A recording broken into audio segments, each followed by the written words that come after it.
Welcome to the BnK Sportstalk show today, my sports fans. I'm Craig Koger. And I'm Nick Patriots. We're going to get things started with the Monday Night Football game last night. The Patriots manhandled the Jets, beat them bad. What does this mean for both teams? For both teams, like I talked earlier in the week, I said the winners of the Ravens and the Steelers game and this game, that's probably 1 and 2, the other two wild cards, and I think that's what's going to happen to the Jets. I don't think they're going to be able to catch up to the Patriots. Even though both these teams got some tough teams going down the stretch, the Patriots have the Bears and Green Bay. The Jets do have, they play the Bears as well. There's some tough games. They both have the Bills and the Dolphins. So some tough games. You know, the Bills are tough. They played the tough against the Patriots the first time. This was a beatdown, though. I also said yesterday's show that I said this is what the Patriots do. The other team talks smack, they shut up, and then they just show up on the field and they beat you down. The Jets didn't even show up yesterday. They punched them right in the face, the Jets, and it's another game, and the Patriots, they look like a Super Bowl contending team going forward. Yeah, this was a big statement win for New England. It wasn't even the fact that they won, but they won bad. They beat this Jets team that had been talking smack the whole week long, saying that they were built to beat this Patriots team. And you can talk all week long, but the only time that it matters is the 60 minutes that you're out there on the football field. And New England definitely looked like a better team last night. I think New England does win this division, and New England is my pick right now to get to the Super Bowl in the AFC. Jets will make the playoffs. We could see two teams play each other again. Every game is different, but after last night's game, the Patriots are the better team to me right now in the AFC. If they do play each other again, it's going to be in New England because New England's going to have the #1 overall seed. It looks like New England's they beat Pittsburgh, they beat Baltimore, they beat the Jets. Those are three that's best teams in the NFL and definitely in the AFC. And so they look like they could probably be the best team in the NFL going forward right now for the last 4 weeks. Sticking to the NFL, breaking news, Josh McDaniels fired by the Broncos. Is this a good move? Well, it's kind of funny. Last week, their owner gave him a little voting confidence, said he's the guy going forward into next season even, but I think with the Spygate, the thing that happened down there in London where they supposedly got videotape of the 49ers, how bad they've been. They were beat down by the Chiefs on Sunday. Josh McDaniels will find another job. I think he'll go be an offensive coordinator someplace else, and he'll kind of get his rep back. He didn't really have much to work with. I mean, you trade away Jay Cutler, you trade away Brandon Marshall, you draft Tim Tebow. We don't even know if he can play in the NFL.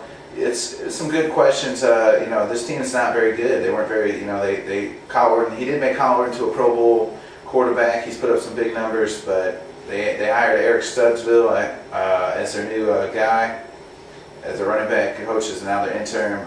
I don't know where they go from here. I really don't. Maybe he'll be the guy going forward that some guy we haven't really heard much of as the Broncos coach maybe next year. Who knows? Yeah, I think this is another firing that maybe the fans had a little bit to do with it. A lot of people in Denver were tired of McDaniels, but I don't put all the blame on McDaniels, like you said. They traded away some good players. They traded away the Peyton Hillis guy that's tearing it up in Cleveland, and right now the Broncos have absolutely no running game. Kyle Orton is a good quarterback there, but he doesn't have a whole lot around him. Their defense is not very good. They're just not a very good football team. I don't put all of the blame on McDaniels. I don't know that this team is going to be any better right now with McDaniels gone. But it does hurt if you're the Denver Broncos because they're still paying Mike Shanahan. Now they got this guy. They got to sign another head coach at the end of the year unless if this Studesville works out and is their coach of the future. I don't know. Yeah, that's the thing, but he got into it with guys like Jay Cutler. He got into it with Brandon Marshall. He didn't want those guys on his team, and they shipped them guys off. And the Peyton Hillis, obviously that backfired. You got Brady Quinn. Brady Quinn's your third-string quarterback, and Peyton Hillis he's the reason the Browns seem like they're winning at all this season. Bad move. They made some bad personnel moves, but I do think Josh McDaniels will find another job later down the road. Sticking in the NFL, more drama. This with the Washington Redskins and Albert Haynesworth. He's suspended for the final 4 games of the season. What does this mean for Albert Haynesworth? It means your time in Washington is finished. Washington should have traded him back to Tennessee for a 4th-round pick. They paid a lot of money for this guy. He's a $100 million man. and he hasn't panned out. He's a bum. And I know that him and Shanahan, he doesn't want to play in the 3-4, but that's the system you're in. You know, you're a professional football player. You know, so what? Things change around you. But you know what? Things change around everybody's work environment. You got to adapt to that. He didn't adapt. He doesn't. He refuses to adapt. Guys are calling him out on his team. Philip Daniels called him a bum.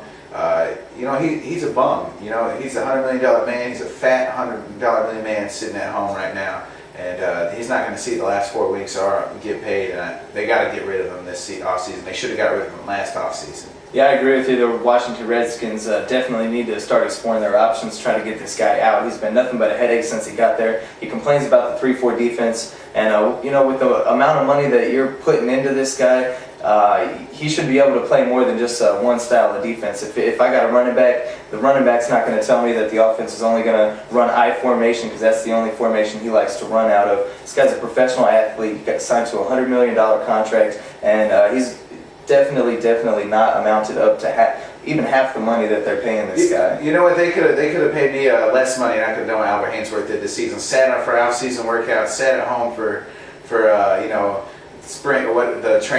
not spring training, but the summer workouts. You know, this guy he's a bum. He hasn't done anything. He had one good year in the NFL. They paid all this money for him, and he's just a flat-out bum, Albert Haynesworth. Moving on, we're going to get into the NBA. One of the hot teams right now, the New York Knicks, making a little push in the East, beating some good teams. They've won 5 straight. Are the Knicks for real? I think they are for real. They can win. I said this yesterday as well. They can win get in the playoffs. I don't think they'll really win their division, even though the division's kind of weak. I think they can win they could probably get 7, 8, maybe 6 seed there in the playoffs. I think they're better than what the last 2 years we've seen some teams in there as.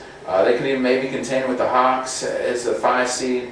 They're looking pretty good. Raymond Felton's playing nice. He's more relaxed in that system than playing for Larry Brown. We knew Mike D'Antoni, the system would work. Amari Stoudemire, he's in beast mode. You know, I took my hat off to Amari Stoudemire. They struggled a little bit early in the year.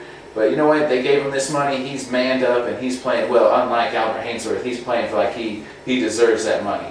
Yeah, I agree. I think the Knicks are for real. I don't think that they are a competitor that's going to fight for the Eastern Conference title, but I do think they're a playoff caliber team, and I definitely think they are on the rise. Mike D'Antoni is a good coach, and he got a guy that he had back in Phoenix that he likes, Amari Stoudemire.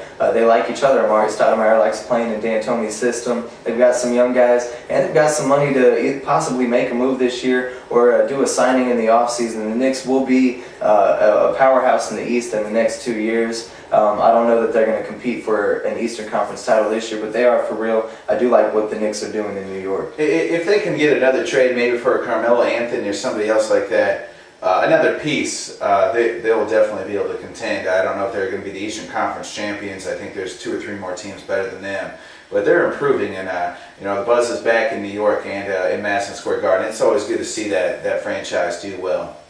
Moving on, we're going to get into college football. The Heisman candidates are out. How do you see this Heisman chase? Well, we got Cam Newton, LaMichael James, Andrew Luck, and Kellen Moore. They've all had great seasons, but I think it really comes down to one guy, the guy that probably talked the most about the last few weeks in all college football, and that's Cam Newton. He's had a great season. You know, there's a lot of that speculation about was he going to be eligible or ineligible. That's still going to question some of the votes because remember, the school found him ineligible, but the NCAA found him eligible.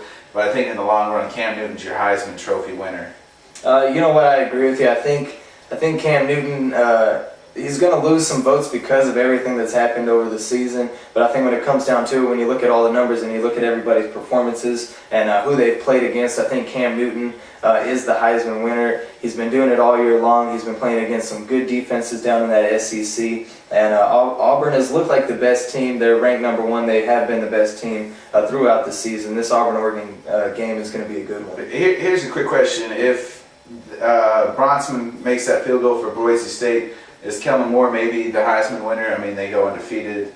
He had what a great season. I think there's more talk for Kellen Moore right now, but I still think if Cam Newton fell off right now and Boise State went undefeated, I still don't think Kellen Moore would win the Heisman. I would say it would have to either go to LaMichael James or maybe even Andrew Luck at Stanford. But I mean, LaMichael James has been having an outstanding year at running back. and Cam Newton's been having an outstanding year at quarterback. I think it comes down to those two guys. Yeah, all these guys have had great seasons, and I think Andrew Luck, even if he doesn't win the Heisman, he's probably going #1 overall. So I'd rather go #1 overall and get paid, baby, than win the Heisman. And possibly get it taken away. Yeah, and possibly get it taken away. All right, we're going to go to a little Who You Got's, a big college basketball going on tonight. The first big game is Memphis at Kansas. Who you like? I like Kansas in this one. Those Morris guys are doing really good. Kansas has got a really good squad, and they've been challenged. They've had a couple tough games so far this year, and they look like the team that everybody thought they were going to be at the beginning of the year. And I think Kansas wins this one. Yeah, I like Kansas as well. I think they're going to be pretty good, even though they're coming off a very close, controversial win there when they played UCLA. But Kansas is at home. Kansas is tough to beat there.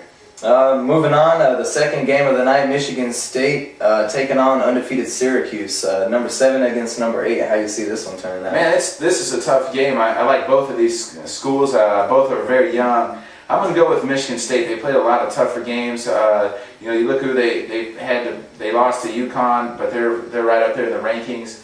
They played Duke. This team seems to play. They have a tough out of conference schedule. And Tom Izzo, I think this is how he gets his teams ready for March Madness, and that's why they do so well, because they play these tough outer conferences. The Big Ten's got some good teams in it, and he trains these guys for March now. Even if they lose this game, this is still a good learning system for that Michigan State, and I'm going to take Michigan State to win this game. You know what? I like Michigan State too. I don't see Michigan State losing 3 games in a row, but at the same time, Syracuse right now may be my favorite team to watch in college basketball. They're doing good. They got a couple guys averaging double digits. They got a guy averaging a double-double. Syracuse, just a really good team. Michigan State, like you said, they've been tested. They've had some good games. They got a very tough out-of-conference schedule. This is another very tough game. I think this game's going to come down to the wire. It's going to be a good one, but I'm going to give Syracuse the edge. All right, that's it for us sports fans. Thanks for tuning in to the BnK Sports Talk Show. Look us up on Facebook and at hotmail.com. I'm Craig Koger. And I'm Nick Watkins. Thanks for tuning in.